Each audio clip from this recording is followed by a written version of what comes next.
এতদিনে খবর হলো দর্শক, সত্যি সত্যি অনেকে বলছিল যে দূর সেনাবাহিনী কই কিছু করে না, চুপচাপ থাকে, আইন শৃঙ্খলা পরিস্থিতি খারাপ, চুরি হচ্ছে, ডাকাতি হচ্ছে, রাজনৈতিক দলের নামে দখলদারি চলতেছে, অস্ত্র উদ্ধার হয় না।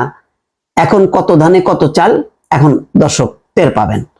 আজকেই এখন ব্রেকিং চলতেছে, 60 দিনের জন্য সেনাবাহিনী মাঠে থাকবে এবং ম্যাজিস্ট্রেসি ক্ষমতা। ব্রেকিং নিউজটা আমি সরাসরি বলি, 60 দিনের জন্য সেনাবাহিনীকে ম্যাজিস্ট্রেসি ক্ষমতা প্রদান। তারপরে জনপ্রশাসন মন্ত্রণালয়ের প্রজ্ঞাপন, খেয়াল করেন, জনপ্রশাসন মন্ত্রণালয় প্রজ্ঞাপন দিচ্ছে যে 60 দিনের জন্য সেনাবাহিনীকে ম্যাজিস্ট্রেসি ক্ষমতা প্রদান। দর্শক, আমি কাট হয়ে আমি ওই টেলিভিশনের যে ব্রেকিং নিউজ হচ্ছে ওইটা আমি আপনাদেরকে পড়ে শোনালাম। ইতিমধ্যে অনলাইন পত্রিকাতেও আসা শুরু করেছে। বিচারিক ক্ষমতা পেল সেনাবাহিনী, এবং শুরুতে যে কথা বললাম কথা সেটাই, কত ধানে কত চাল এখন বোঝা যাবে। 40 দিন হয়ে গেল, কোনোভাবেই ঠিক হচ্ছিল না। আমাদের যা স্বভাব, আমাদের স্বভাবটা হলো এই, যখনই আমি দেখবো যে ভদ্র ওই সেনাবাহিনী ভদ্র আচরণ করতেছে, পুলিশ তো একদম ল্যাথারিজম হয়ে গেছে, পুলিশের তো ওই দুর্নীতি করতে করতে তার মেরুদণ্ড ভেঙে যাওয়ার পর এখন আর সে সোজাইতে পারতেছে না। এখন যারা আছে তারা আর কাউকে করতেছে না। তো মনে করতেছিল অনেকে যে একটা নৈরাজ্য তৈরি হোক, নৈরাজ্য তৈরি হলে আবার সবাই বলবে যে আমাদের দরকার শেখ হাসিনার সরকার। না, ওই আওয়াজ বন্ধ করবে। এখন সেনাবাহিনী মার্শাল্লাহ দেয়নি, অনেকে বলছিল শুরুতে কেন মার্শাল্লাহ দিল না, সেটা হলে ভালোই তো। না, মার্শাল্লাহ দেওয়ার দরকার নেই। মার্শাল্লাহ কারে বলে, এখন আমার ধারণা যে সেনাবাহিনী বুঝাই দেবে, ওই কাজই করবে। থাকবে বেসামরিক প্রশাসন, পেছনে সেনাবাহিনী, এবং এটা খুবই দরকার ছিল।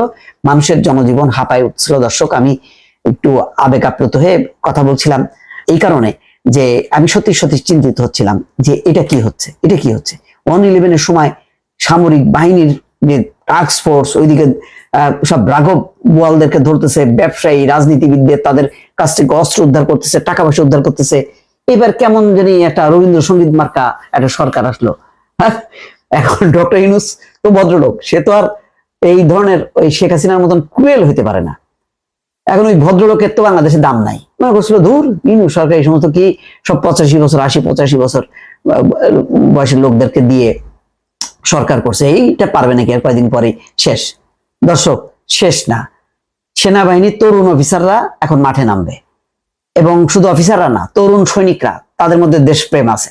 তারা দেখাইছে না, শেখ হাসিনা থাকতেই তো উল্টে গেছিল। কি হলো, বলছে যে যা ব্যারিকেড খুলে দিলাম, দলে দলে হাতে হাত মিলাইছে পাবলিকের সঙ্গে। তারা জানে দেশের প্রয়োজনে কখন কোনটা কি করতে হবে।